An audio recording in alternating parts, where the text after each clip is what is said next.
Tell me why. Mm, why can't we live together? Tell me why. Why can't we live together? Everybody wants to live together. Why can't we live together?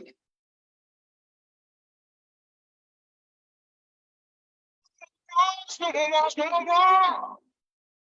Just a little peace in this world. No more wars, no more wars. All we want is some peace in this world. Everybody wants to live together. Why can't we live together?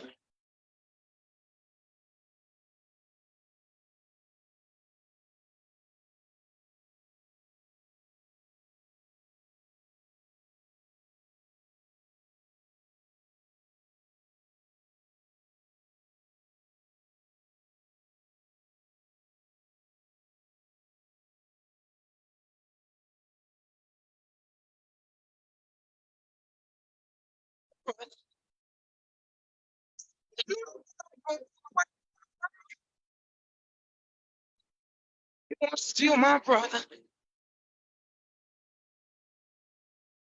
Everybody wants to live together. Why can't we live together?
Sitting in the morning sun, I'll be sitting when the evening comes, watching the ships roll in. Then I'll watch them roll away again. Yeah, I'm sitting on the dock of the bay, watching the tide roll away. Just sitting on the dock of the bay, wasting time. I left my home in Georgia, headed for the Frisco Bay. I've had nothing to live for. Look like nothing's gonna come my way. So I'm just gonna sit on the dock of the bay, watching the tide roll away. Sitting on the dock of the bay, wasting time. Look like nothing's gonna change. Everything still remains the same. I can't do what 10 people tell me to do. So I guess I'll remain the same. Just sitting here resting my bones. And this loneliness won't leave me alone. This 2,000 miles I roam just to make this dock my home. Now I'm just gonna sit at I'm gonna introduce you. watching the tide roll away. Sitting on a darker. Just let me know. Good. All right, good morning, everyone. Welcome back. I hope all of you had a restful sleep, a great breakfast, and are ready for the day. We have an outstanding lineup of speakers and workshops arranged.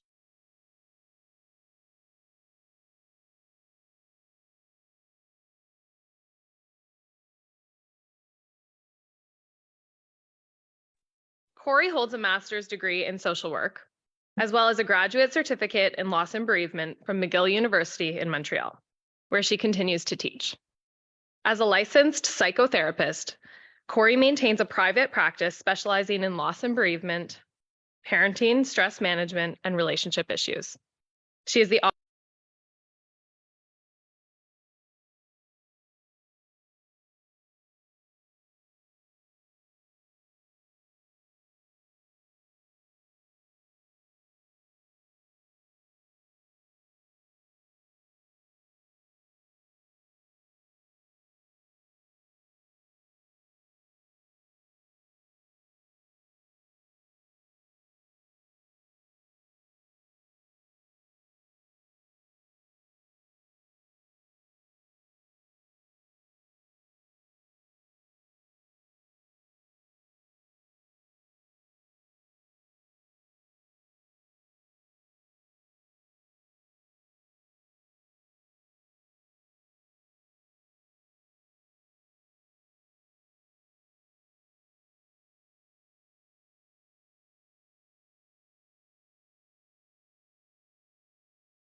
and heard me.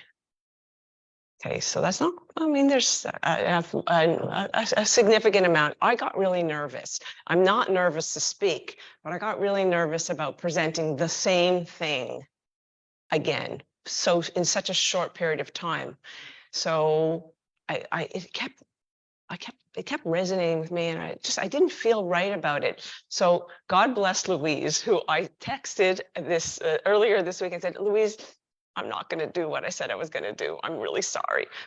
And she's like, but all the PR. I said, listen, I promise you that the material is very similar, but it's not just the exact same thing. I just didn't feel right about doing the exact same thing. Maybe in a year from now. And for those of you who heard September and will hear this today, let me know which one you like better. So hopefully if you like one of them, I can get invited back.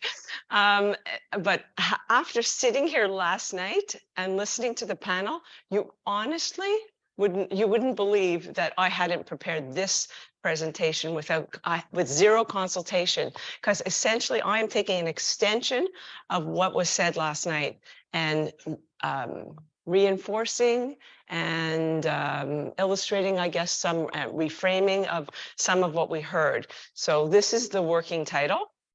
It's called Creating New Normals After Someone You Love. I added, and I usually say after someone you love dies, but given the context and the demographic I'm speaking to today, after someone you love is injured, or you are injured, or someone you love dies. So that's where we're going. Please don't be mad at me. You could be mad. You are mad, right? We're all mad, but don't be mad at me, and just give me some grace. Tell me afterwards if I hopefully I don't disappoint. So that's my long introduction. What are we doing then? So if we're not talking about myths, we're talking about two things in creating new normals. The first thing we're talking about is, what is grief? We cannot have a discussion like we're going to have today without talking about the many definitions of grief. And there are many, so I will put them all out there for you, because I think we use it as a catch-all term, or people do. People are the people out there. You're my peeps. People are the people out there who use the term and don't understand it. And I would like to define, and it won't be all of the definitions, but a lot of them. And then once we do that, then we're going to talk about how to create new normals. Because you heard the term last night, people talking about wanting, or the panel talking about wanting to feel, or how do I find my normal? And I have used the term new normals for a long time. It really bothered me in COVID when they started using it. I was like, hey, that's my term. But that's what we're going to talk about. So today, all of this, you heard a very nice thank you, Jamie Lynn, for the beautiful introduction. You heard this great introduction about a lot of the things that I do, and I love to do a lot of things and keep busy. But what makes me an expert on grief? It's nice I have an academic background. And it wasn't until I spoke in September that I realized how connected I am with everyone in this room. Because I'm not an expert on your grief. I'm an expert on my grief. What does that mean? That's my brother. He died, December will be 35 years ago. He was walking on the street, and there was a car chase, a police chase. And the driver of a stolen vehicle was trying to avoid the police, went up on the sidewalk, turning a corner, and talk about being in the wrong place at the wrong time.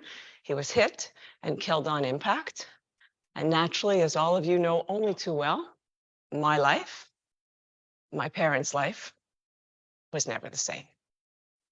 And so last night, I saw Jamie Lynn's parents. I saw Kim and Dean, and I thought, you're my parents. I'm Jamie Lynn. And the thing I said that I didn't realize until I always talk about my brother, but what I didn't realize was we never framed it, because I always thought mad, as so many people do, was alcohol, right? But the person who hit my brother it was deemed he was on some substance. So here I am with you. You're an expert on your grief. I'm an expert on my grief. What I chose to do, this is not, and I was an only child. Now I'm an only child. I wasn't, he was my older brother. And what I chose to do with that, not dissimilar to Jamie Lynn, is take that tragedy, and my new normal was to work and become a grief counselor. Now, I didn't do it right away. It did take a few years for me to do the work I needed to do and process it, but this is how I honor my brother every single day. And more people know him and know about him than probably they ever would have because of the work I do. And these are choices that we can all make given our circumstances. So that's what makes me, it really brings me here. Okay, are we ready? Are we set? Let's start to grieve, or let's learn about grieving. So what is grief? For a very long time, I used this definition. I better put on my glasses to read it. Rabbi Earl Grolman says that grief is not a disorder. For me, it's not an illness or a weakness. It's an emotional, physical, spiritual necessity, the price you pay for love. Love that. And then he says the only cure for grief is to grieve. And I've used this one for years, and then I thought to myself, I don't like the word cure, because that to me implies that it's a disease or there's something that needs to be cured. You all know this only too well. We don't cure grief. We learn our ways to navigate and live with it. So I found another one that I liked, which was from the grief recovery method, that it's a feeling of reaching out for someone who's always been there, only to discover when I need them one more time, they're no longer here. I like that one. Feel free to use either one that resonates with you. So I mentioned there's a lot of grief reactions. So grief is a big umbrella term. What is this? This is 7 different types of grief. So let me go through them very quickly. And I'm going to venture to say that you're sitting in this room, you will resonate with 1, maybe 2, maybe 3, because there's a lot. And some of them I think are so important and help us understand a little bit more about the context of how and why we feel the way we do. So for anticipatory grief, this is something I spoke with Louise about. I did a 3-hour workshop on anticipatory grief in March. And that's how big a term it is. But if you haven't heard the term or you don't know the term, it's really the reaction that occurs in anticipation of an impending loss. But it's really much more than that. I mean, that didn't take me 3 hours to tell you what it is, right? So what is it? It's the grief before someone dies, yes, but it's also some of you are sitting and experiencing long-term effects. Nobody died, but there's long-term effects. You have loss. Someone who's diagnosed with an illness, that process is anticipatory grief. It looks and feels a lot like grief, but nobody's died. It's an absolute important type of grief to understand and recognize and help support someone through, because you are going through all of those, we'll talk about phases, but you're going through all of those experiences. Something has changed and you don't understand what's wrong with me. Nobody died. Yeah, but when you lose something, and loss is so all-encompassing, you can experience anticipatory grief. What's the difference? Anticipatory grief can also be felt by the person, whereas grief, the person, someone dies, so it's only the family that experiences grief. Anticipatory grief is very much felt by the person with the illness or the condition or the disability that they have now succumbed to or experienced because of an impaired driver.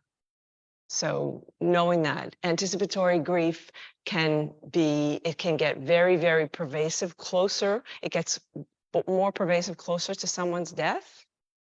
And then whereas grief is a very strong feeling, but then hopefully in time people learn to find ways to navigate their grief and live with their grief. So that's another way that it changes. I will also say with anticipatory grief, in the context of when someone is dying, don't get mad at me for saying this, but it can be a gift.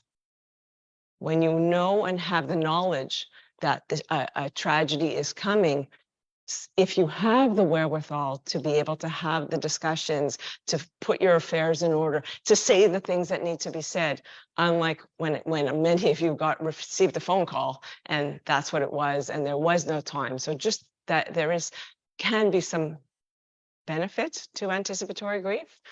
Not that it's a great thing, but it's just something that if you can find the way to use it that way, it can be helpful. Okay, there's a few terms here that I grew up with. I studied for many years. I called this complicated grief. Then more recently, there was a term PCBD, which is the persistent complex bereavement disorder. And now what we call the DSM-5, which is the diagnostic manual that that mental health professionals use to make diagnosis. They have this new term. It's called prolonged grief disorder. It has very controversial reactions from people because while it's an important term to have, it also has some challenges. Well, what is it? Let me tell you. It's long-lasting painful emotions. They're so severe that the person or persons that are grieving have a lot of trouble resuming their own life. These are people that end up showing up often in my office because they're saying, what's wrong with me? Now, I said it was a good and a bad. Good in the sense that because it's in a diagnostic manual, this DSM-5, people can get this diagnosis. They can get insurance can cover treatments. They can get compassionate leave from work. So that could be a good thing. Mental health professionals don't like it so much. Why? Because after a year, if you are diagnosed with, you get the diagnosis of PGD. Why? After a year, you're not supposed to be grieving? It has a bad message for people about how their grief process should look like. I just mentioned to you, December's 35 years. So if I'm crying, if I have a sad time or something comes up that triggers me, that means I have prolonged grief disorder. So it's a bit controversial also. I want to just put that out there in terms of it can be good for benefits, but it can also have detrimental effects because it's a bad message to people who are grieving that after a year, that if you're still grieving, there's something wrong with you. Ambiguous loss. I don't know if you've heard the term. It's often referred to when someone dies when someone goes missing. When maybe one of your loved ones who was in an accident and the body was never recovered. So when you don't have that physical proof, evidence, you can have this feeling of ambiguous grief or ambiguous loss. Sometimes in my practice, we refer to it as someone with a dementia. They're here, but they're not here. So I'm grieving I've lost the person I knew. Sometimes when you have a loved one with a severe head injury and they are not the person that they were, that you may be feeling ambiguous loss. The loss that occurs without clear understanding, it leaves a person searching for answers. It can consequently complicate things, and it can delay the grieving process. Dissonant grief is an interesting one. I came across this term when I did a lecture on gender differences in grieving, and was looking up and researching the topic, and have now since shared it with individuals or in groups. It's the grief that it's how you grieve doesn't connect with the way you think you're supposed to grieve. Therefore, there's a disconnect. So there's a dissonance between how you grieve and the way you are grieving. And I had many clients. One client called me. His partner was really angry at him because he wasn't grieving the way that she felt he should be grieving. Or someone says, you know, how come I'm not crying? This terrible thing happened. Well, but if someone's not a crier, so it's about what society tells us we should be doing versus what we are. Who are you? How do you manage your grief? And it's hard when there's a whole big world that has an expectation about what your grief should look like, and you're not, it doesn't match. There's instrumental grievers and there's intuitive grievers. Intuitive grievers are the people that like to process and talk and attend support groups. Fantastic. Instrumental grievers are more problem solvers and doers, and there's not a right or wrong way. Grief is as unique as you are. But when you feel, so if you found yourself saying, or often it comes, I call it the noise from other people, that why am I not doing it that way? It's because you're doing it your way. And for me, as long as it's not illegal, immoral, or dangerous, it's fine. Sometimes I add in, or it'll grow back. Disenfranchised grief. Again, very, very often, this is people I see in my office because their grief is, they're grieving, but the relationship or the type of loss they had isn't recognized, or it's not defined by society as significant. So if you or someone, a family member, was impaired, had an accident by an impaired driver, and you happen to be pregnant, and you lost that child, well, at least you can have another one. Well, at least you're okay. Anything that starts off with at least, big no-no, big, absolutely not, very inappropriate. So miscarriage, I do groups for stillbirth, perinatal loss, any loss where society does not recognize it as significant, or it makes them uncomfortable, or that's another thing, becomes a disenfranchised grief. It's as if your grief doesn't matter. When people give you those platitudes, and we heard some of them last night, and I have a whole list of them, that what they're doing is they're minimizing your experience, and this is what contributes to disenfranchised grief, because it's as if you're not doing your grief right, or you don't have a right to be grieving because somebody else has decided that it either makes them uncomfortable. Nobody likes, I'm going to sound really, I apologize, no one likes to talk about dead babies. But we need to. Suffocated grief is a newer term that I absolutely love, and I can venture to guess that many, many, many people in this room have experienced suffocated grief. What is it? It's when not only is it disenfranchised, so forget that it's not being acknowledged, it also goes punished. So not only are you not getting any support or validation for the pain that you're feeling, now we're telling you why you're wrong. Now we're telling you why you shouldn't feel that way. Does that make sense? With suffocated grief, please remember that. And if someone says something, you say, you know, that's suffocated grief, tell them, educate them. Not only have they not acknowledged, they've also said something hurtful to you around your experience. So I'll give a simple example is a child whose parent dies. They go to school and they're acting out and they get punished for acting out. Now, I'm not saying reward bad behavior or poor behavior, but has anybody said, wait a sec, this child's parent died? Maybe they're acting out because of that? No, they're just getting punished for that. That's what they're, so that's suffocated grief. Does that resonate with anybody? Just show of hands. I won't ask you to give me an example. Great, thanks. Okay, I just gave you 6 definitions of grief. So begs the question, what's normal grief reaction? A lot of you probably already know this, but let's just put it out there.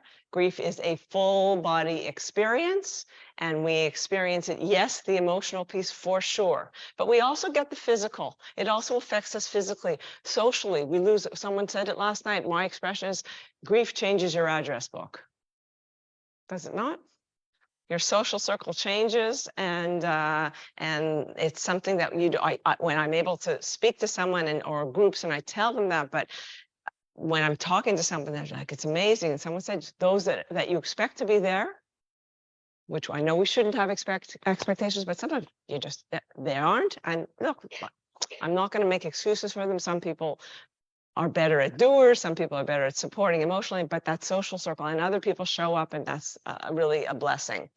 And then spiritually, well, again, we spoke, I think it was Cheryl that spoke about church and connecting with and so some people very much go towards religion and some people very much shy away, and that's, you know, that is a personal decision, but grief affects us spiritually, how we see, what we believe. I have a client who had one of her twins died in delivery, and she said she was very practicing, and she would pray because she knew that there was something wrong with the child, with the baby.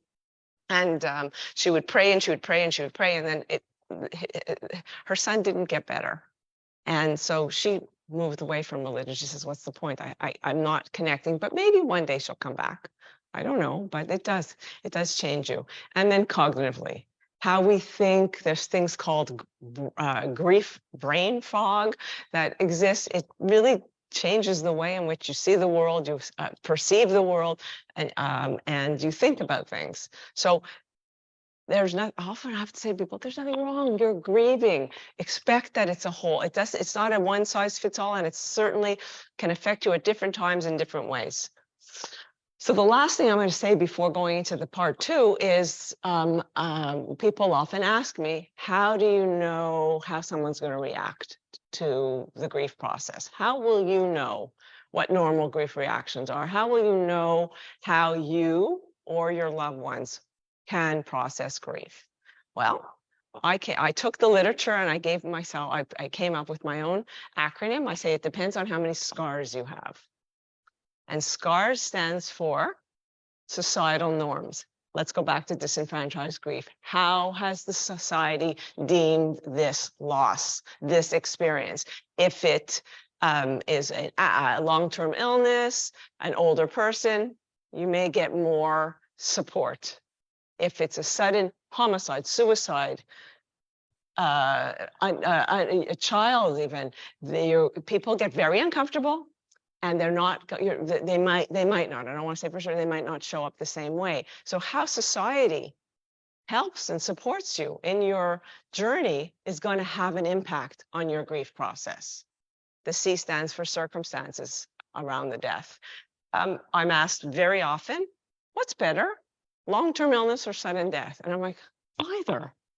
It's not a competition, right? One has what I said about the anticipatory grief, the opportunity to put affairs in order, etc., if you have that. And another is very, very shocking, but you hope that the person didn't suffer. So it's not about a better or worse, but it's about your pain.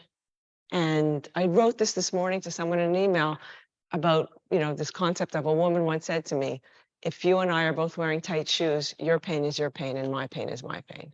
So there is no it's not a competition about who's got it worse. Everybody's is their own worst. And please remember that when we talk, I think with the panel said it also, people start, oh, it was Cohen said, people start to compare. Please don't compare. Like you're it's different, and I'm going to talk about that later about sharing your story. But you know, here you are with your tragedy, and someone saying, "Oh, you know, yeah." It's not an exchange. So how the circumstances of your tragedy, your experience, and how people approach that is going to have an impact and influence your grief process. Ancestry. How was grief talked about in your family?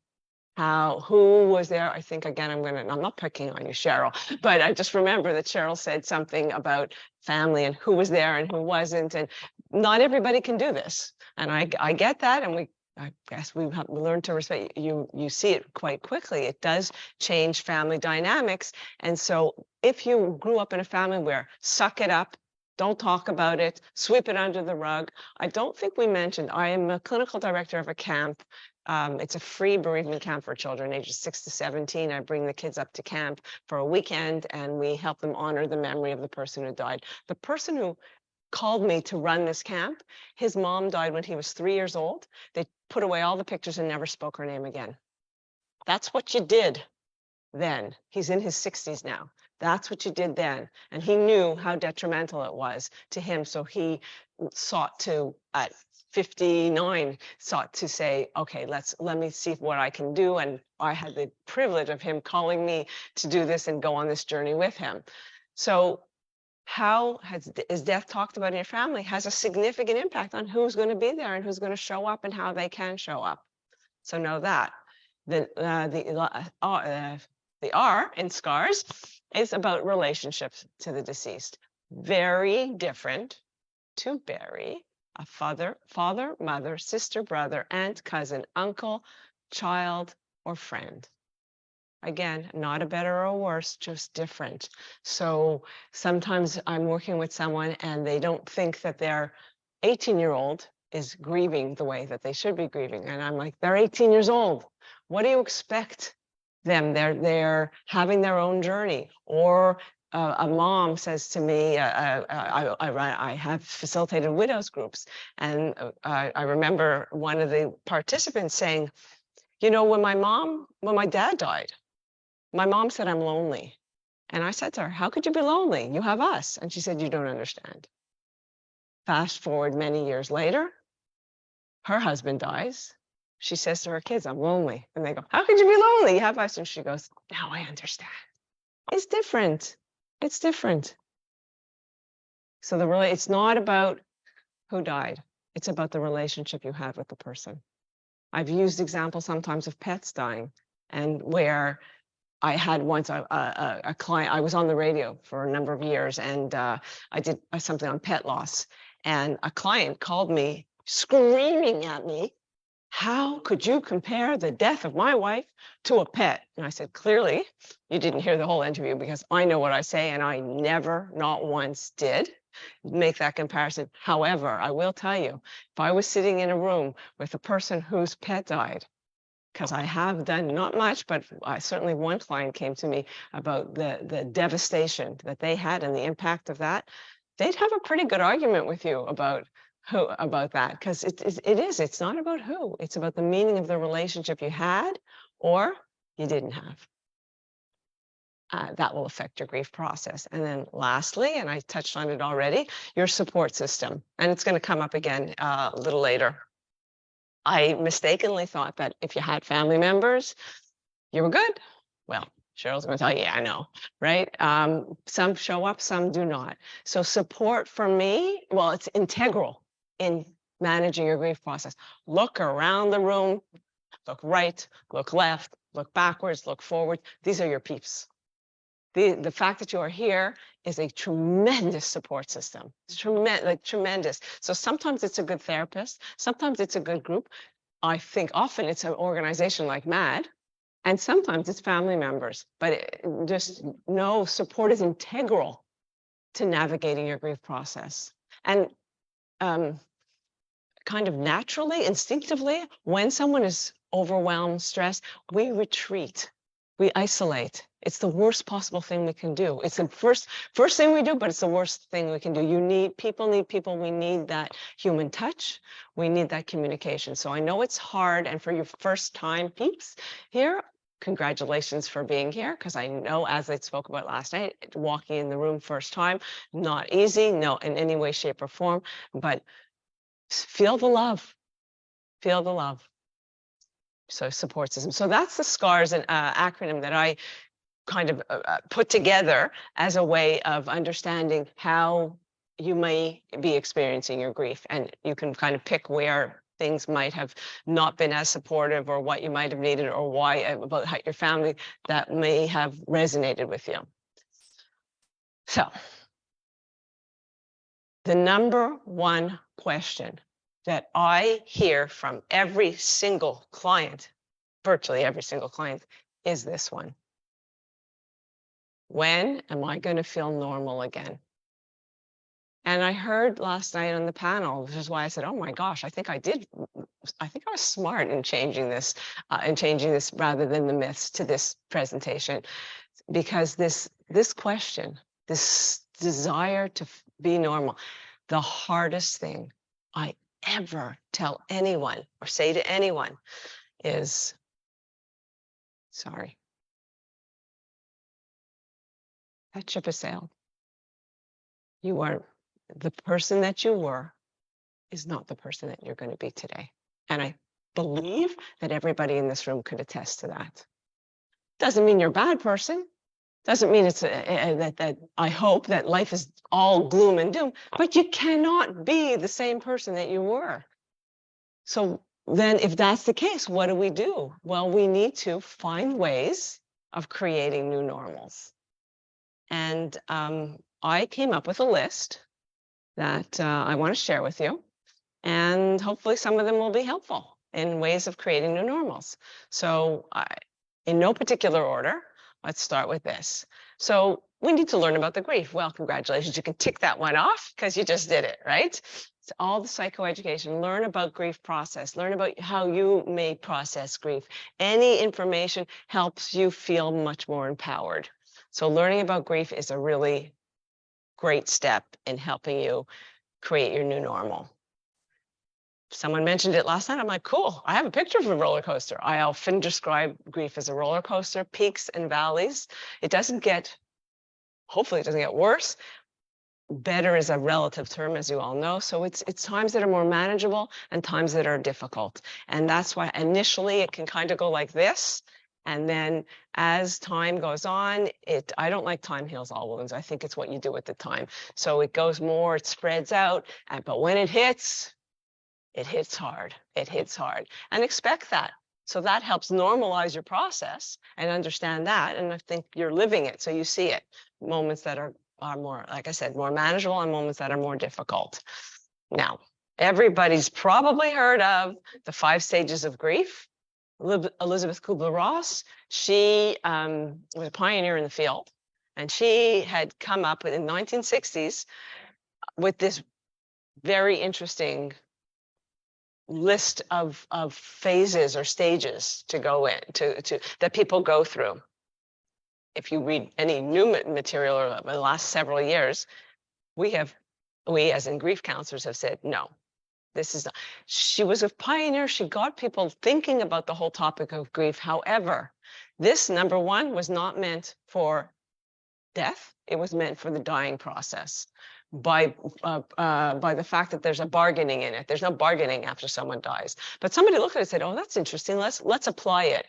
And all of a sudden, all the literature on grief and loss for many, many, many, many years, decades, in fact, had this in it. People still talk about it. It's not bad. It's just not necessarily correct. And let me tell you, we live in a checkbox society. So boy, oh boy, do we want to be able to say, this is okay, this is it, there's my blueprint, here we go. Okay, I was in denial and then I was here and we feel kind of good about it. But is it true? I mean, then what happens when you go back to sadness or you're angry or wait a sec, I was never angry?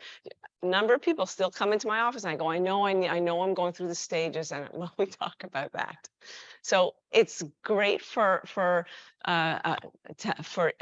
talk about emotions but please never feel like this is the application, the tried and true way. There are others even one that I'll show you today that I think are much more realistic. It's good, and for anticipatory grief, it can also exist, but we don't exist in a vacuum. And I said we're all different, so to apply one size fit all model, it doesn't really work. But we desperately want. One of my clients said, "Give me the 12-step program." I said, "I wish there was one."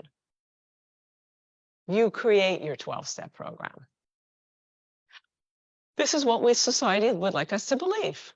Grief starts, we start with that denial, the shock, and all that, and we go through this nice process, which of course always ends in acceptance. I don't even believe in acceptance. I say, well, I think you accept from the beginning. You're shocked, but you know that it happened. That's why you're grieving. I like adaptation. I think we adapt to our circumstances. For me, I don't know about you, this is what my grief process looked like. Yes, a little more realistic. So if we think of it that way, then you're all doing great. You're all doing fine. So that's about psychoeducation. Being gentle with yourself. Sometimes we think we should be better than we are. We think we should be moved along in our grief process, and no, all emotions are okay, including relieved. If somebody is suffering and they're no longer suffering, why could you not? People say, they whisper it to me as if they're not allowed to say it. And then they feel guilty that they said that. But the truth is, there is no one right way. Feelings aren't right or wrong. They just are. So I would like to encourage you to initiate discussions that are both about positive and negative traits. Unfortunately, I didn't have a great relationship with my brother. We were just starting to have a good relationship because, we were siblings and we're fighting. And now I had moved, I got married, I moved out of the house. I had to now make an effort. And we were starting to go out. We had done one or two things together. I was only 6 months married when he died. And it was, I don't know. I have the loss of the future of what kind of relationship it would have been. But he wasn't always such a great guy. And I think sometimes we martyrize the person, and please don't be insulted if I say it, because I'm sure people were wonderful to their own, but this just being realistic. And sometimes there's ambivalent feelings about the person who died or has had the injury. And I think that we need to be mindful of any of the ways in which you have been impacted by the relationship, and to find and seek out, like I said, your peeps to share those feelings too, because otherwise they're stuck in there. It's almost like a pressure cooker. We shove them down, and they got to come out. And that's why I say it'll come out. When I see someone who I haven't seen or I know has had a death, and I'm like, hey, how you doing? And they're like, I'm good, I'm over it. Yeah. And I'm thinking to myself, I'll see you in my office in about a year, because it comes back. And that's why I said the holistically, the physically, nobody escapes this. I've already talked about this, identifying your support systems, being mindful that who they can be, where we reach out for them. And that's why I said look right and left, because this to me is, I don't think you get better than this. People that are non-judgmental, people that get you. When I mentioned the camp I do, you have children walking into an environment where I have 51 campers registered. Every single one of them has had a death in their family. So they know, instead of walking into a classroom where the 25 or 30 kids, they're probably the only one that's experienced it. So that normalizing, we talked about it at my table last night with the lovely women I had dinner with, normalizing, justifying, generalizing, and validating your experience. That's what a support system needs to look like.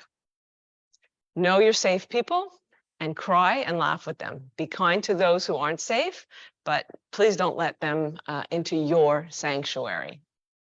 My favorite line to share with people when they receive advice from people that aren't safe, is to just smile at them and say, thank you. That's just not how it works for me. And then say, if you want, consider yourself fortunate that you don't understand. So I'll repeat that again. Thank you. That's just not how it works for me. Consider yourself fortunate that you don't understand. This is a great illustration of how supportive grief should look. Anything that is not nice, send it to your friends. Anything is something that's going to be dismissive or hurtful or justify, dump out. Anything that is supportive and helpful and is in line with where you're at and isn't placating or a platitude, that can come in. Dump out, dump in. You're in the middle.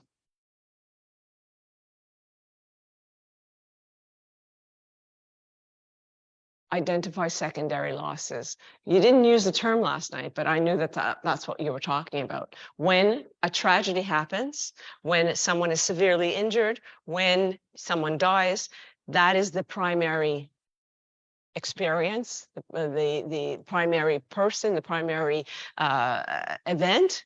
However, what we often forget there's a ton of other stuff that goes on that I don't even know if we are conscious of it.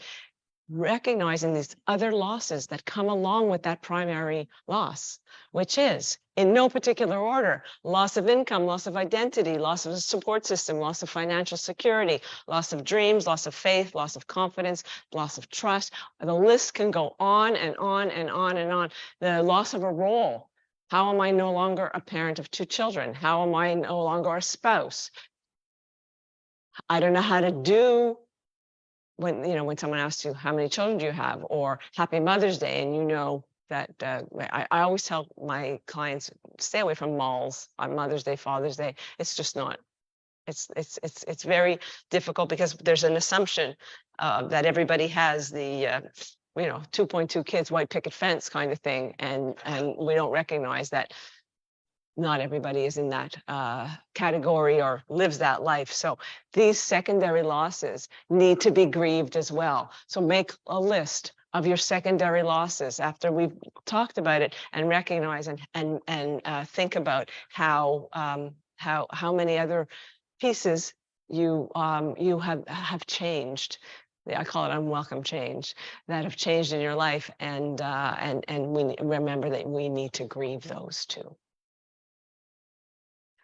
Don't be afraid to say the words dying, dead, death. We know that we live in a death-denying society, so people don't really like to use those words. You may not as well. I never correct a client who tells me that they lost their mother but I will, as much as I can, use the words because that's what's happened. And we don't use them because we're uncomfortable. So I even, some of you may remember this from September, I collected a whole bunch. What are the euphemisms? Just call them out. That we use instead of died. Killed, okay. Passed on. Lost.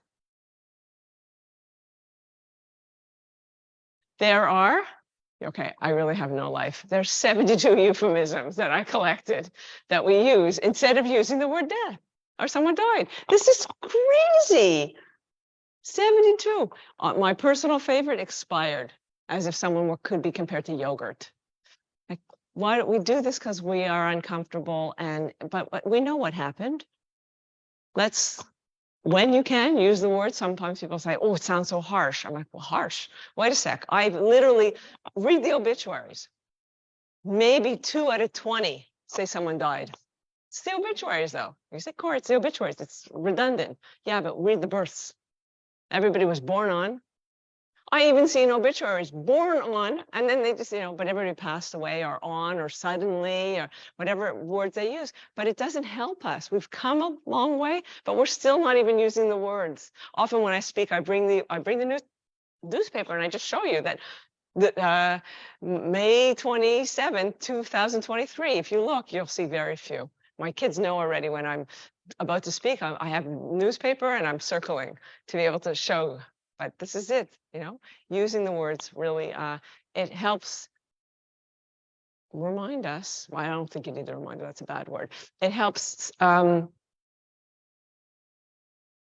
process really what's happened. And I know we shouldn't be educating people.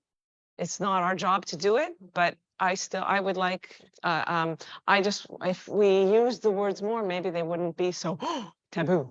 Fun fact, I had an office before COVID, and I am a grief counselor, so I was dealing with death and dying. I shared an office with a sex therapist. Could you imagine? Sex and death in the same office. Like, I was like, wow, how did that happen? Anyway, the other thing, we heard a little bit last night, I'm putting a word to it, triggers. Triggers. Who said this? Oh, I think it was Cohen again. Is he here? Cohen, or did they leave? He said about a smell.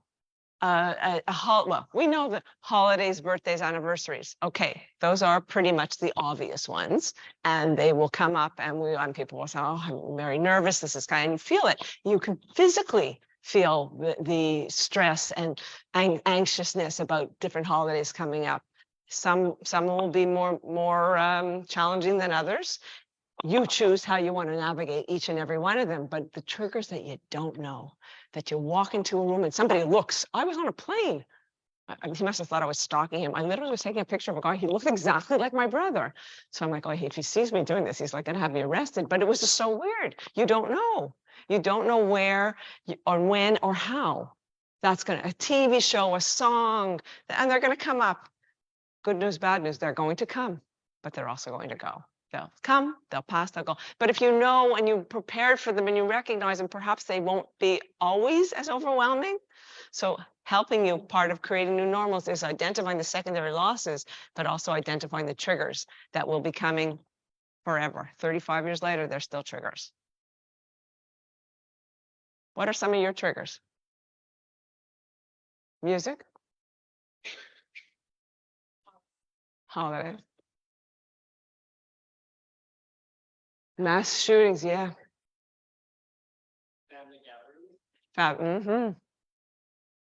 Pictures. Birthdays for sure.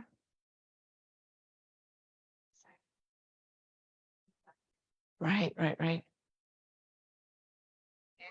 Cars, ambulances. Yeah, a lot of people say I can't hear an ambulance. I can't drive by the hospital where we went. So it can be anything and everything, and sometimes the triggers will be enormous, and sometimes the triggers will just dissipate. There are years, believe it or not, that I always anticipate coming towards my brother's birthday that it's here we go again. But sometimes I don't necessarily, like I remember a friend calling me and she said to me, "Hey, Corrie, I know this is a tough day." And I said, "Why?" She said, "It's your brother's birthday." I said, "Well, it wasn't until you reminded me." So, yeah, you never know. You never know. But if I would tell you that, and as I'm saying, you're like, that's not going to happen, and it might never happen. So I don't want to say that it won't, but it could, believe it or not. We talked a little bit about this in terms of how grief affects you. So it's important to identify whatever your religious or spiritual beliefs are, and what works for you. Something that was quite triggering to I did a workshop for HOPE. It's the Canadian Armed Forces. Family members who had a family member die who was in the Canadian Armed Forces. And one of the parents of a young man that died came to me after I do this thing, and they said, you know, what people, she was very religious and she's not, but somebody that she knows is very religious, and said to her, you know, you're very lucky. And she's like, lucky? Her son died. She says, how am I lucky? She said, your son was 33 when he died. Anybody get the reference? You might. Jesus was 33 when he died. Talk about something that's that woman's perspective, but never ever to put it onto somebody else. You have your own way of, and I like to say religious or spiritual, because spirituality is a whole other way in which we can process and navigate our grief. Be sensitive to your external conditions. Sometimes we are so consumed, understandably, with our own experience that we forget the other people around us. And again, it was alluded to last night when you often if you lose a child, you may, or if you lose a spouse, you may, the children may also, for a short period or longer period of time, lose the other spouse, metaphorically. Or so we need to remember that there are children that are grieving. There are other. I work with a grandmother whose granddaughter died, and she didn't get a lot of attention. Not that she was seeking attention, but the support. What happens naturally? Mostly people surround the mom, sometimes dad, occasionally the siblings, but not. But grandparents can be forgotten grievers, and so that's part of what I mean by external conditions, is looking around, who is your circle, and because it's such a challenging time for you, but also practically.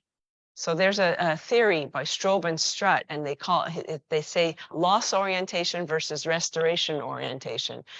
Where you're coping and you're dealing with the emotional pieces of how your life has been altered by all of the changes that have been impacted by the injured or the deceased. But life also changes practically.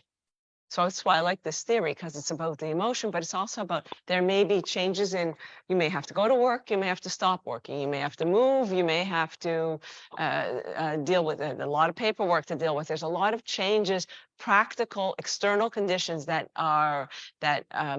one experiences. So remembering and recognizing that, now that I'm saying we've got to focus and emotions and feelings aren't right or wrong, that it's not just about that.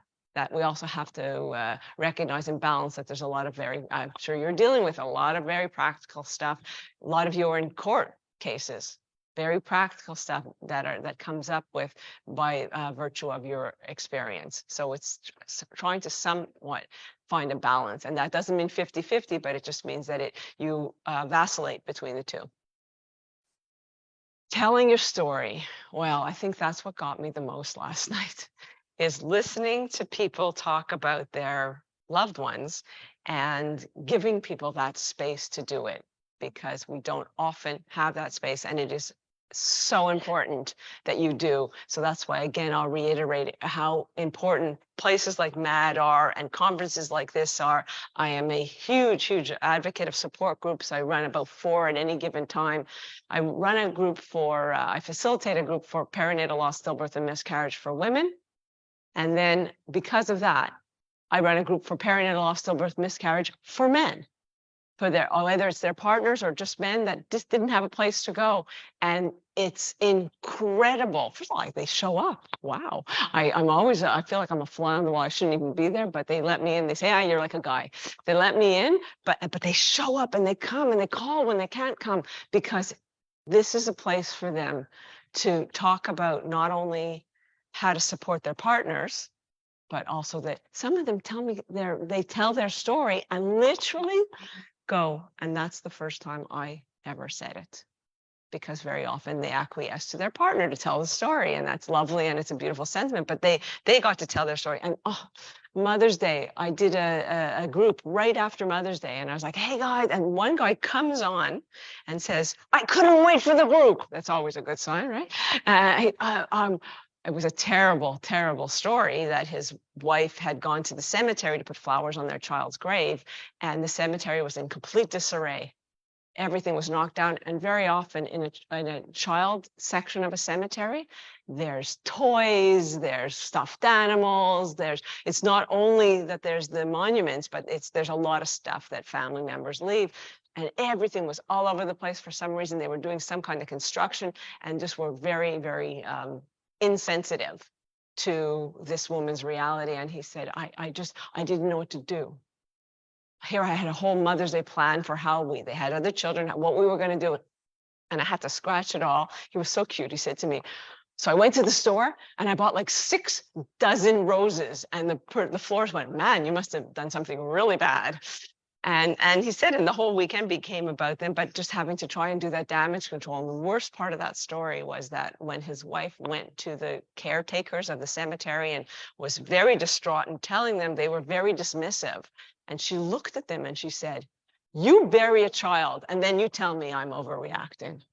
This is what I mean by the people that don't get it. So People need a place to tell their story. He needed that group to come and to share what had happened. And he was so overwhelmed with, especially, I'm sorry, I'm going to be stereotypical, but guys need to show me how to fix it, right? How do I fix this? And you can't fix grief. We can only carry it.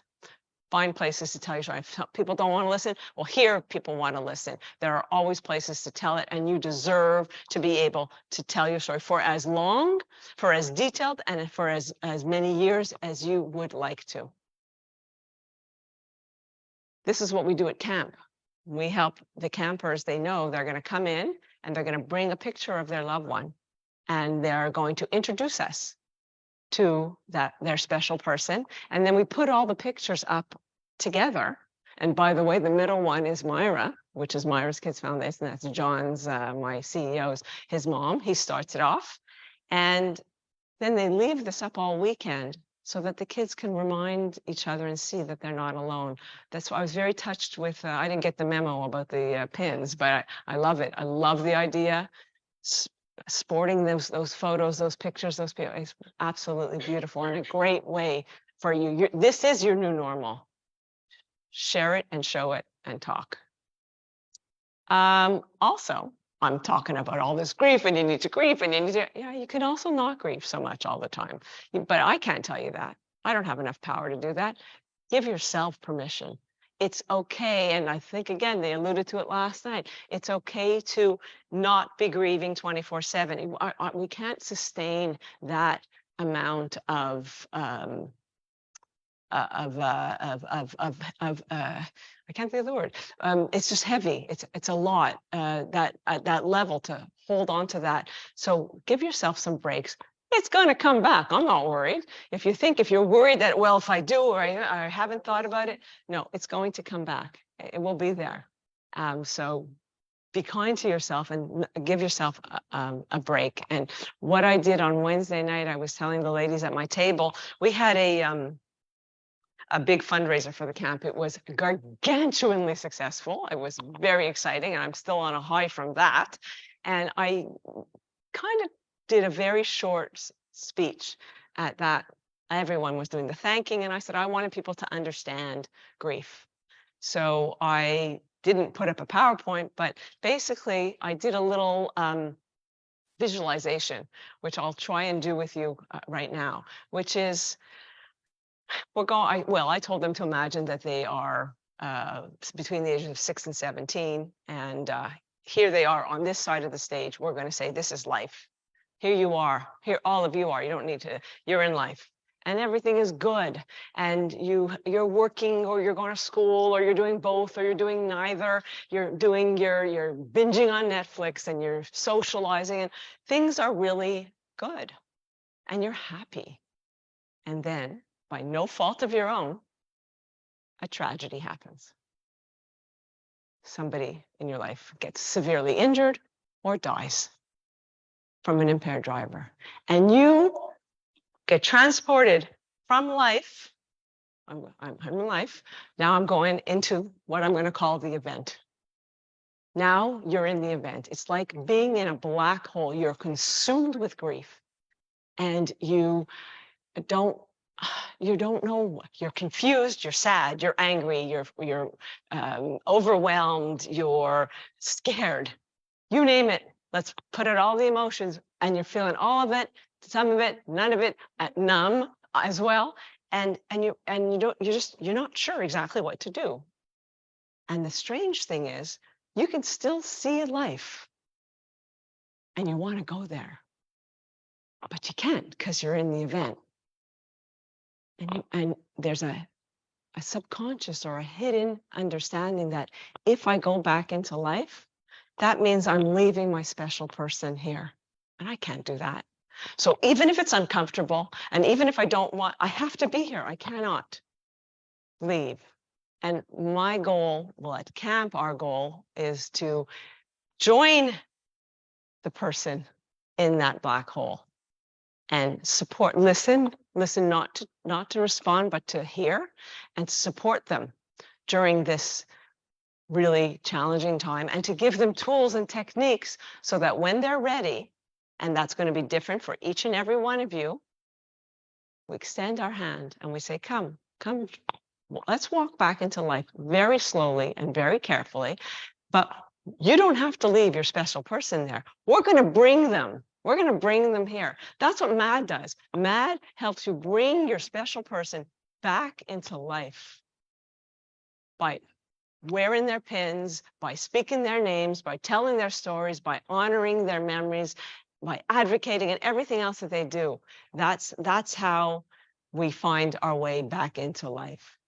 So you don't have to grieve all the time. You can enjoy things, you can do things, you can be back in life, because it's not one or the other.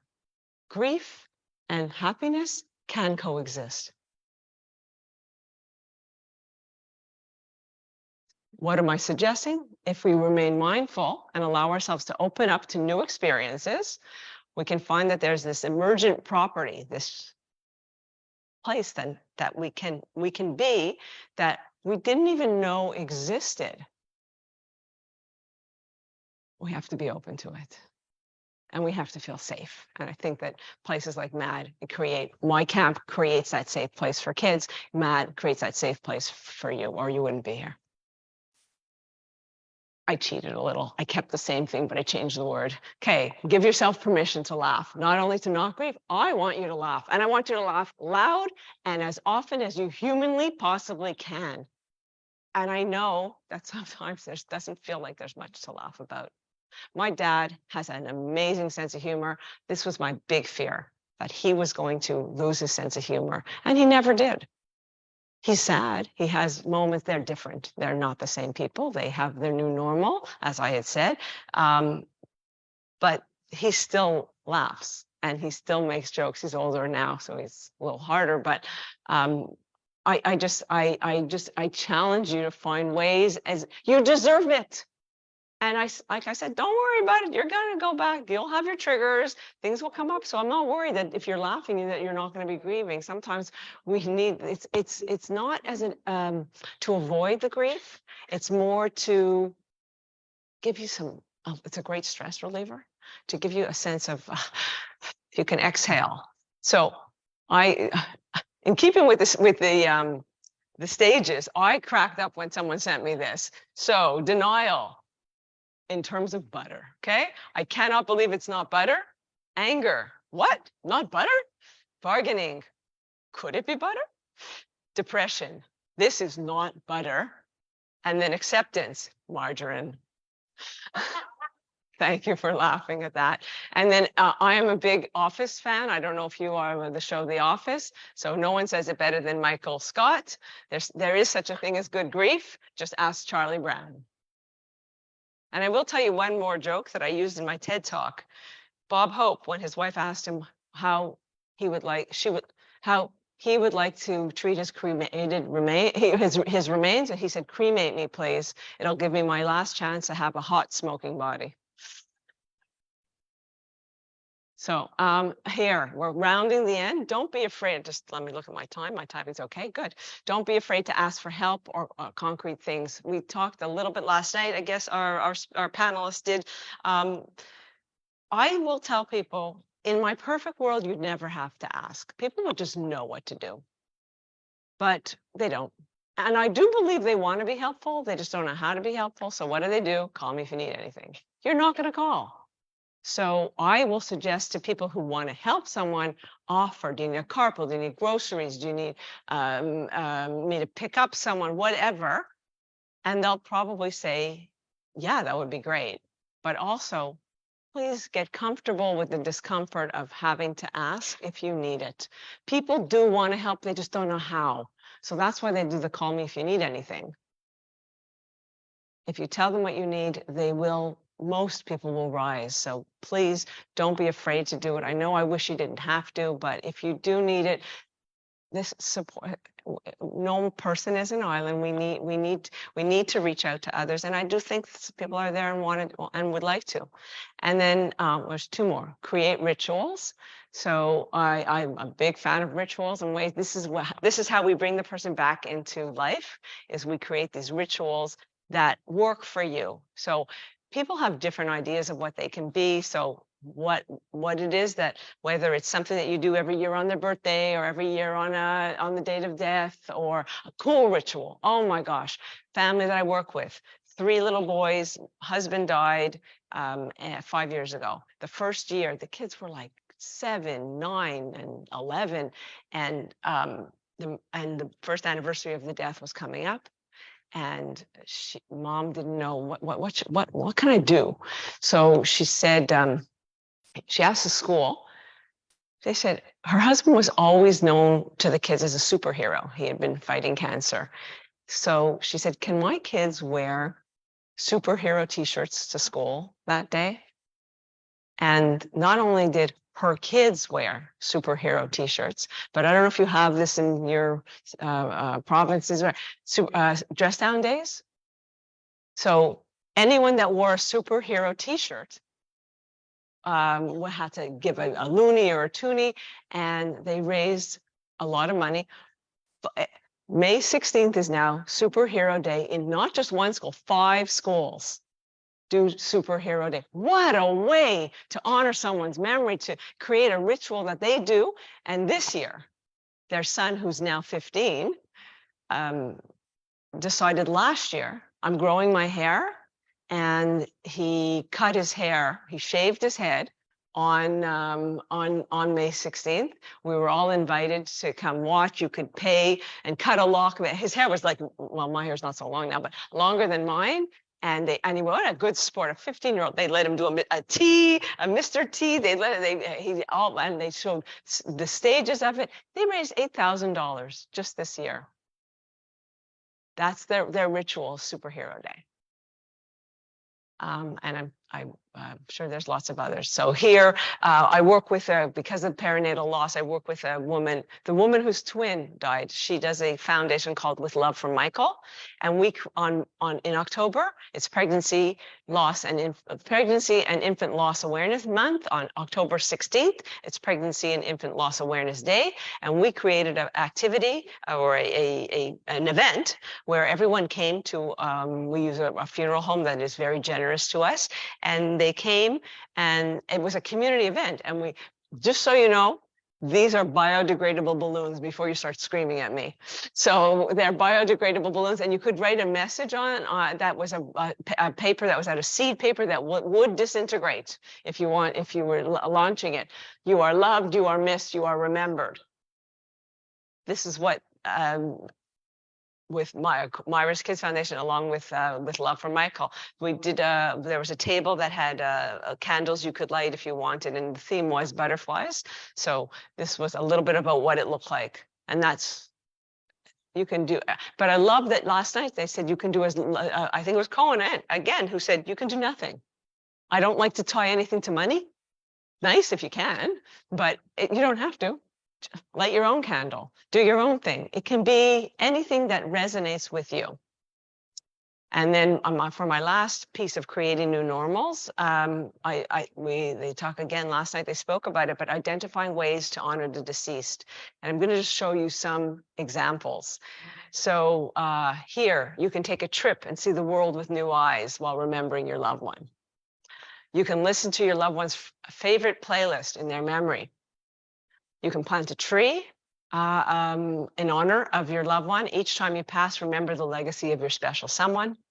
You can take a class, and trying your loved one's favorite hobby can be a wonderful way of honoring their memory. You can do random acts of kindness that can be a perfect way to honor their memory.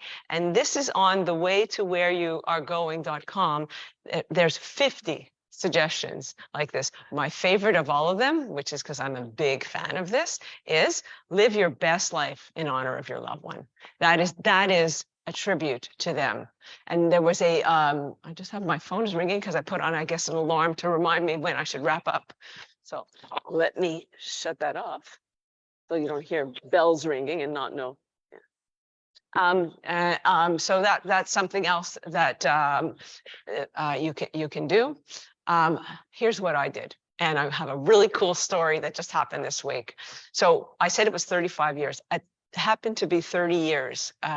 When it was at 30 years, a friend of mine said, why did you never put your book up on your or yeah, or an article or something on your website. It's like, I don't know, whatever, because I'm not very technologically savvy. She says, well, write a blog and then just put it up. And I'm like, what am I going to write a blog on? And then it came to me. 30 years later, 30 reasons why I will always remember.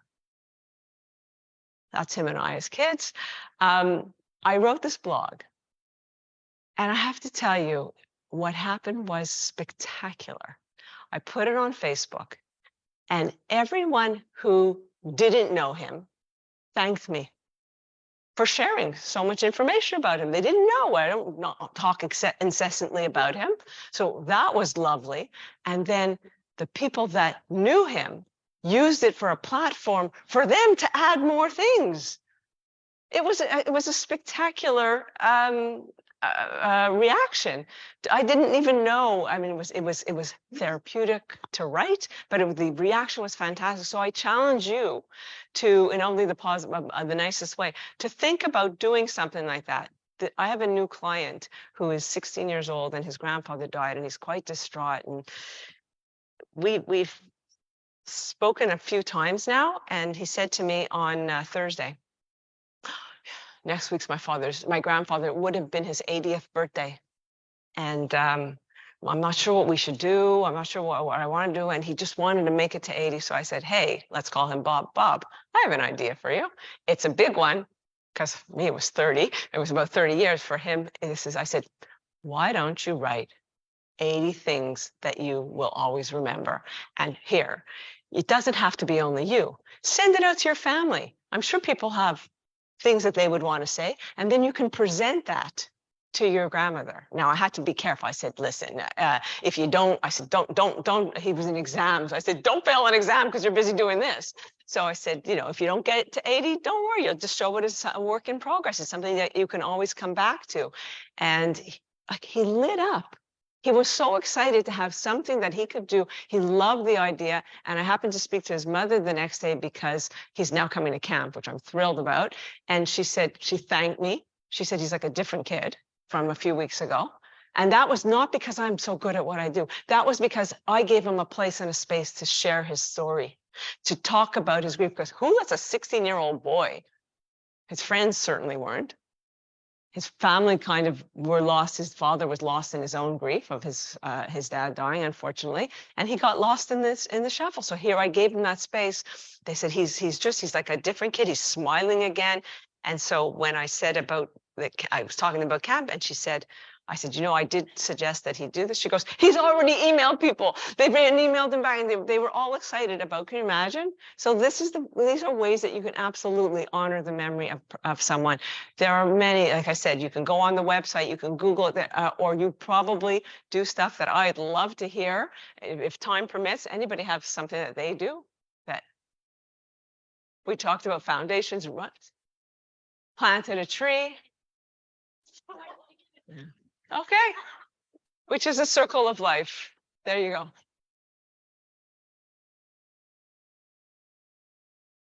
Memorial hockey tournament. I know there was a basketball tournament.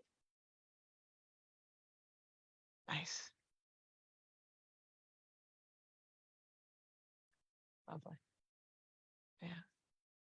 So it could be, like I said, writing something, blogging it, lighting a candle, wearing their favorite shirt, making a toast to them. Some people set a place setting at holidays or birthdays for them. Some people make a donation in their honor. But I'm really adamant about not tying it always to financially. But there are so many different ways. I wrote a book. I became a grief counselor. I wrote a book. I did an activity journal. All these things to honor my brother. So in rounding up, I found this quote and I loved it. I thought I had my own idea of grief. I thought it was a sad time that followed the death of someone you loved, and you had to push through it to get to the other side. I'm learning that there is no other side. There is no pushing through anything, but rather an absorption, adjustment, and acceptance. Grief is not something you complete, but rather you endure. Grief is not a task that you finish and move on, but an element of yourself, an alteration of your being, and a new way of seeing and a new definition of yourself. Thank you. That's me, my coordinates. I do have some books at the reception. If anyone is interested, I'm happy to sign them. List of references, and I will open up for questions because I think I have some time, and I'll just leave my coordinates on there in case you need them. Thank you.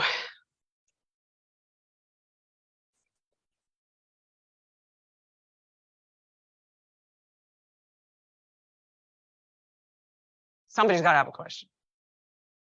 How much time do we have? About 10 minutes? Thank you. Yeah, maybe tomorrow. I don't know. Thanks for that. That was great. Yeah, you have a good way of making it understandable. Some of that clinical stuff.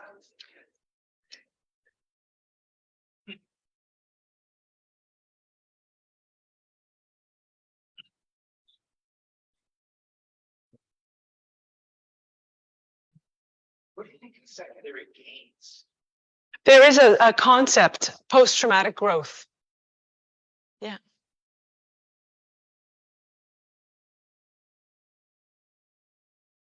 Yeah.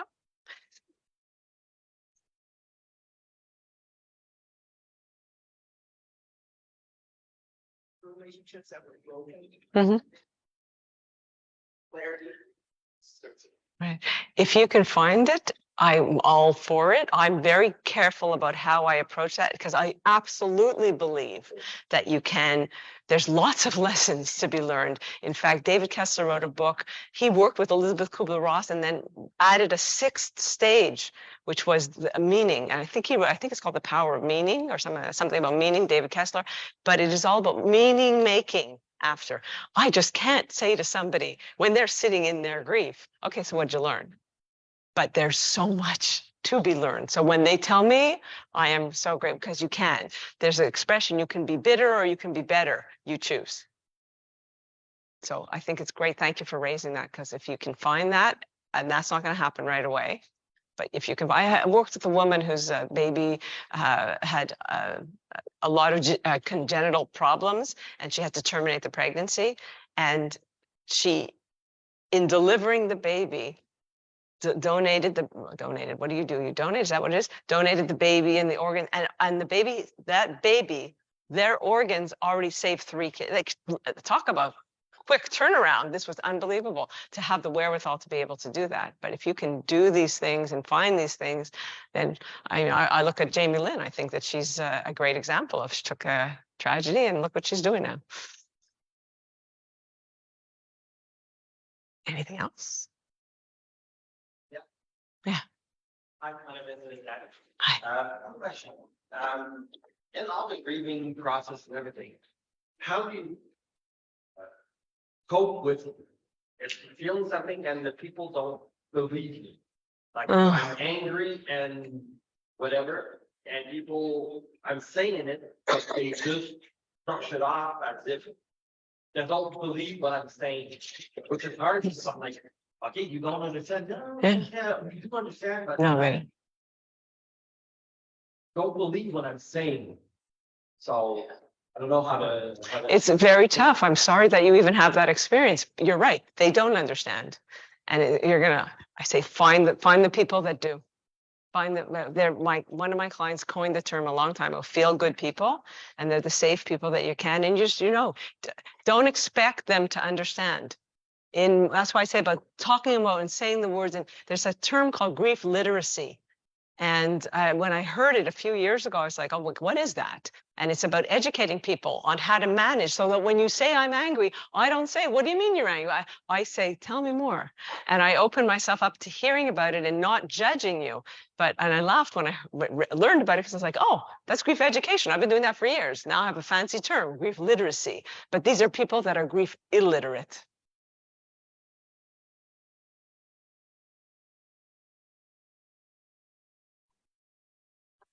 I have a sister, she died when she was 40 years this year. She was 20. And I had two other sisters, and I had 2 brothers. And the sisters, they would share his death. And my brothers, they don't have a picture or anything. How do you talk to people like that? I'm obviously, I'm such an advocate and I believe so strongly in how important it is. I don't take everybody to camp because not everybody wants to be at camp. Do I think everybody should be at camp? Absolutely. Do I think everybody should be in some sort of supportive environment? We can't force somebody. I always tell people when they say, you need to see my mother, you need to see my brother. I'm like, do they want to see? Because I'm not punishment. They'll see it as punishment. And I worry for people like that. And I hope that they find another outlet and a way to express or to process their grief. Because like I said, nobody, you try and get around it because it's painful. Who wants to feel pain, right? We're pain avoidant, except where there's love, where there's great love, there's great pain. It's a that package deal. So you know, would you rather, if you don't want to feel the pain, but then you'd have to surrender the relationship. A lot of people do live in the world of denial. I've had it for in September, I had this slide, denial stands for didn't even know I am lying. If you think of the letters, that's the acronym I will equate it to. It's unfortunate, and maybe one day it will come out. I worked at a funeral home for 5 years, and I would meet with families after there had been a death, and typically it was an elderly person, and I would go to the family, what's called aftercare. I would help them with paperwork and support them and connect them to community resources.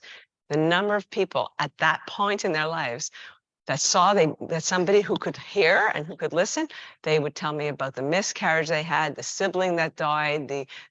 I would hear their stories from 40 years ago. That's when it would come up. So I'm sorry, but you can't. You could just you can create the space, but they may never. Are we good? Okay. You are all warriors. I'm so in awe of each and every one of you. Thank you for having me here.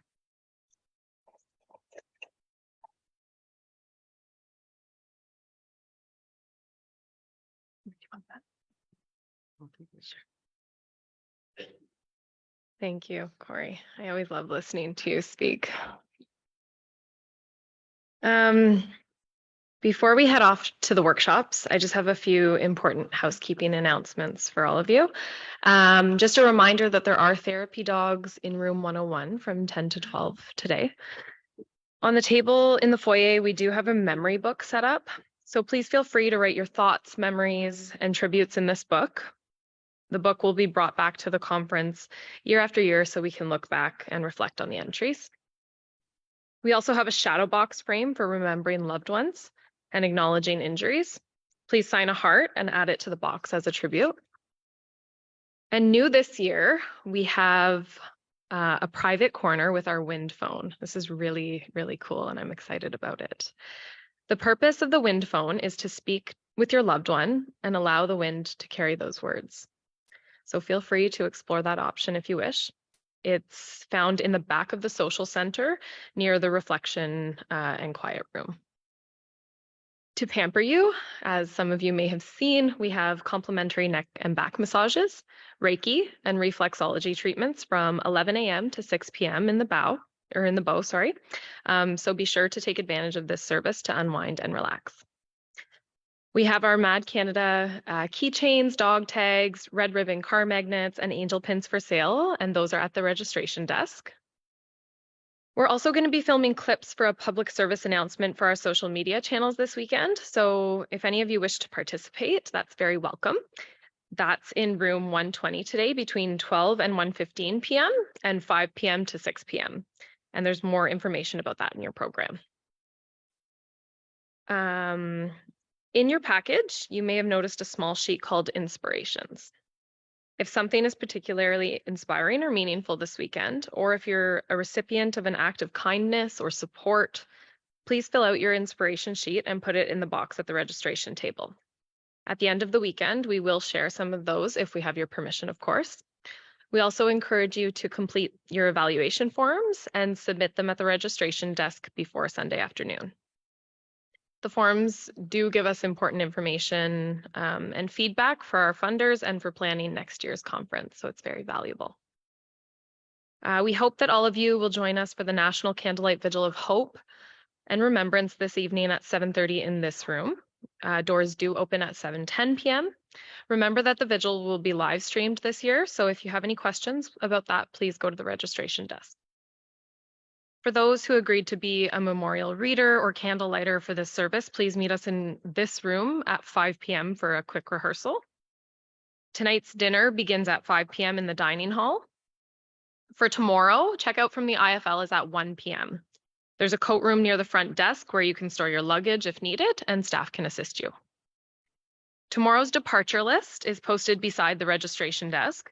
Taxis will be transporting everyone to the airport. You will not need a voucher, but please be sure to check the list so you know what time you're scheduled to be picked up. If you need to make any changes to the departure list, it's very important that you report this change to the registration desk so we can adjust it. Some of you have also been given Uber vouchers for the weekend, so the voucher can be used tomorrow. The registration desk is the place to go for information, and there's always someone there to answer your questions or assist you with anything you might need. Our workshops today begin at 10:30, and the list of topics that'll be covered can be found in your program. And after that, lunch is available in the dining hall. We'll see you all back here at 1:30 p.m. for our afternoon keynote session. So see you then.